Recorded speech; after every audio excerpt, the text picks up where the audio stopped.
इंसान का माइंड बहुत ज़्यादा पावरफुल होता है। वो हर उस काम को करने में बहाना बनाएगा जिसमें उसको एफर्ट लगाना पड़ता है, चाहे वो काम सही हो या फिर गलत हो, अच्छा हो या फिर बुरा हो, फिर कोई चीज़ मैटर नहीं करती। अगर एफर्ट लगाना पड़ रहा है तो आपका माइंड बहाने बनाएगा ही बनाएगा।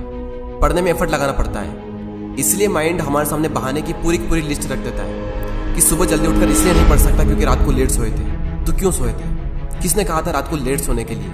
और फिर जब हम दिन में पढ़ने बैठते हैं तो भूख लगने लगती है और भूखे पेट पढ़ाई होती नहीं है, तो फिर हम खाना खाते हैं और इतना खा लेते हैं कि फिर तो और पढ़ाई नहीं होती है। फिर हम सोचते हैं कि पढ़ाई में तो मन लग नहीं रहा है, एक काम करता हूँ, थोड़ा सा मूड फ्रेश कर लेता हूँ, थोड़ा मोबाइल वगैरह चला लेता हूँ। और मूड फ्रेश होने की बजाय मूड और ज़्यादा खराब हो जाता है जब पता चलता है कि हमारा काफ़ी ज़्यादा टाइम वेस्ट हो चुका है सोशल मीडिया चलाने में। माइंड के पास में जब भी चॉइस होती है कि या तो वो काम करो जो अभी इसी वक्त तुम्हारे लिए सबसे ज़्यादा ज़रूरी है, या फिर वो काम करो जिसमें तुम्हें मज़ा आता है, तो माइंड वही करेगा जिसमें उसको मज़ा आता है।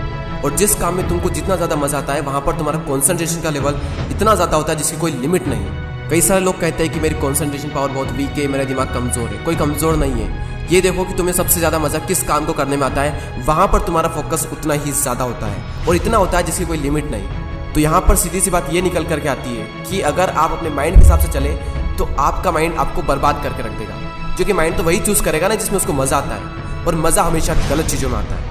आप ही कैसे कुछ फ्रेंड्स होंगे जिनमें से कुछ तो बहुत आगे निकल जाएंगे और कुछ लोग जहाँ पर है वहीं रह जाएंगे। लेकिन आज तो आप सब सेम लेवल पर हो, तो क्या वजह है जिसकी वजह से कुछ तो बहुत आगे निकल जाएंगे और कुछ लोग जहाँ पर है वहीं रह जाएंगे? क्या वजह है जिसकी वजह से कुछ लोग अपनी लाइफ में कुछ कर जाते हैं और कुछ लोग अपनी लाइफ में कुछ नहीं कर पाते हैं?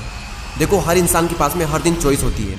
चूज़ भी आप ही को करना होता है कि या तो वो काम कर लो जो आपके लिए बहुत ज़्यादा ज़रूरी है, या फिर वो काम कर लो जो कि ज़रूरी तो नहीं है लेकिन जिसमें मज़ा आता है। और जैसे जैसे आप चूज़ करते चले जाओगे आपका फ्यूचर बनता चला जाएगा।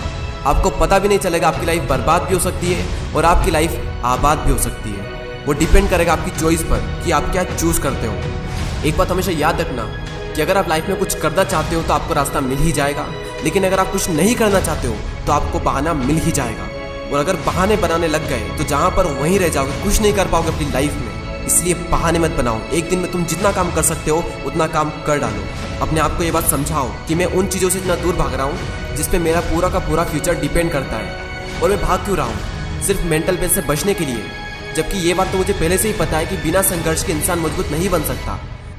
अगर सूरज की तरह चमकना है तो उसकी तरह जलना भी होगा, उसकी तरह तपना भी होगा। अपने आप से कहो कि मैं तैयार हूँ हर वो काम करने के लिए जो अभी मेरे लिए सबसे ज़्यादा ज़रूरी है। अब उस काम को करने में कितना भी एफर्ट क्यों ना लगाना पड़े, कितना भी दर्द क्यों ना हो, मैं तैयार हूँ उस काम को करने के लिए। शुरुआत में भले ही थोड़ा दर्द होगा लेकिन बाद में आपको ही मज़ा आएगा। तो एक दिन में तुम जितना काम कर सकते हो उतना काम कर डालो। और जब हमारे पास में चॉइस होती है कुछ करने की, तो वो करो जो तुम्हारे लिए सबसे ज़्यादा ज़रूरी है। और जो भी काम तुम करो उसमें जी जान लगा देना और कहो खुद से कि कर्व होगा एक दिन। क्योंकि गौतम बुद्ध ने एक बार कहा था कि हजारों लड़ाइयाँ जीतने से अच्छा है कि खुद पर विजय प्राप्त कर ली जाए।